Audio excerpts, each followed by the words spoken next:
যেভাবে ভারতীয় রয়ের টার্গেট হয়েছিল বীর সন্তান ওসমান হাদি।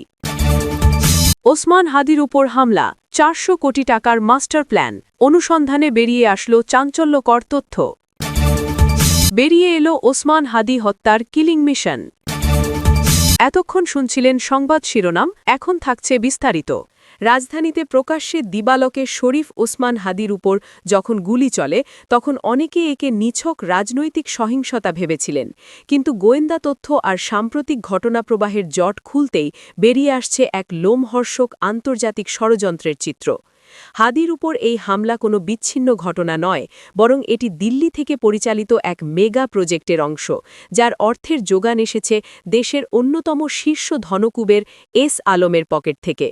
ঘটনার সূত্রপাত গত ৮ আগস্ট ভারতের রাজধানী নয়াদিল্লিতে লোধি গার্ডেন্সের শেখ হাসিনার গোপন ডেরায় হাজির হন এস আলম। মক্কা মদিনা হয়ে দুবাই ঘুরে অত্যন্ত গোপনে তিনি সেখানে পৌঁছান। গোয়েন্দা সূত্র বলছে, ওই বৈঠকে উপস্থিত ছিলেন পলাতক আওয়ামী লীগ নেতা জাহাঙ্গীর কবির নানক, মোহাম্মদ আলী আরাফাত ও মহিবুল হাসান চৌধুরী নফেল। সেখানে চূড়ান্ত হয় অন্তর্বর্তী সরকারকে হটিয়ে আওয়ামী লীগকে পুনর্বাসনের ব্লুপ্রিন্ট। হাসিনার হাতে এস আলম তুলে দেন নগদ ২৫০০ কোটি টাকা এবং আরও ২০০০ কোটি টাকা দেওয়ার প্রতিশ্রুতি দেন। মোট ৪৫০০ কোটি টাকার এই বিশাল ফান্ড কেন? উত্তর মিলেছে হাদির ওপর হামলার ঘটনায়।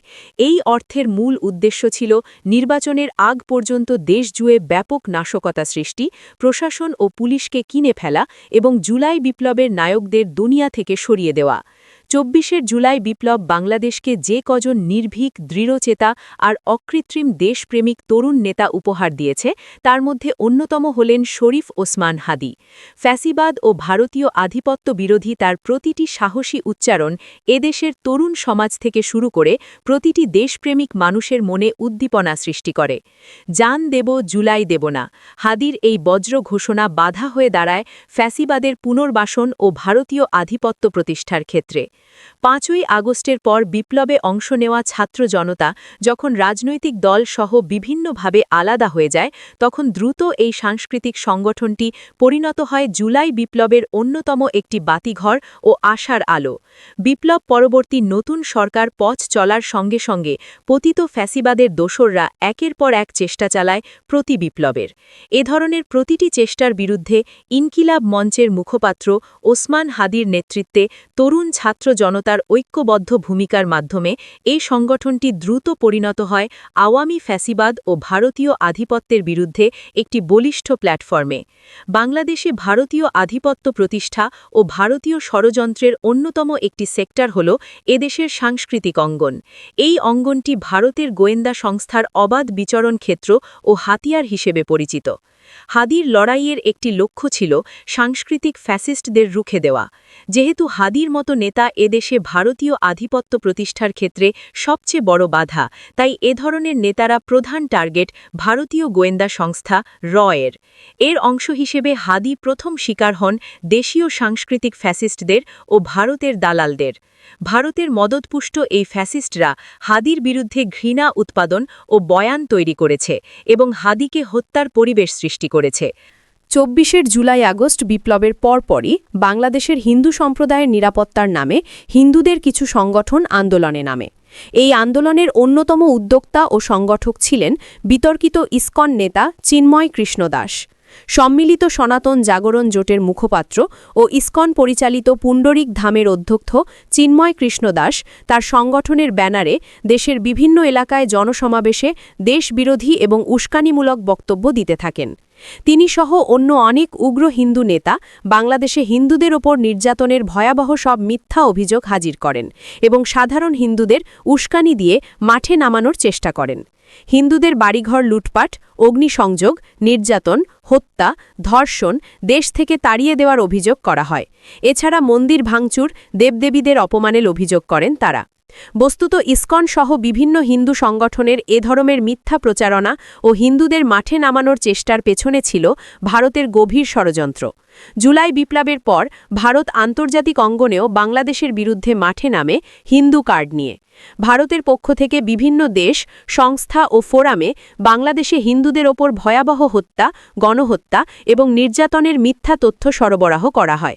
ভারত প্রমাণের চেষ্টা করে বাংলাদেশে ইসলামপন্থীদের নেতৃত্বে জঙ্গিবাদের উত্থান ঘটেছে, বাংলাদেশে হিন্দুদের নিধন করা হচ্ছে। এমনকি ভারতীয় লবি শেষ পর্যন্ত যুক্তরাষ্ট্রের প্রেসিডেন্ট প্রার্থী ডোনাল্ড ট্রাম্পকে দিয়ে বাংলাদেশে হিন্দু নির্যাতনের মিথ্যা অভিযোগের ভিত্তিতে টুইট পর্যন্ত করাতে সক্ষম হয়। ভারতীয় এই হিন্দু কার্ড ষড়যন্ত্রের অংশ হিসেবেই বাংলাদেশে ইসকন নেতাসহ বিভিন্ন সংগঠনের নেতারা মাঠে নামে হিন্দুদের নিরাপত্তার নামে।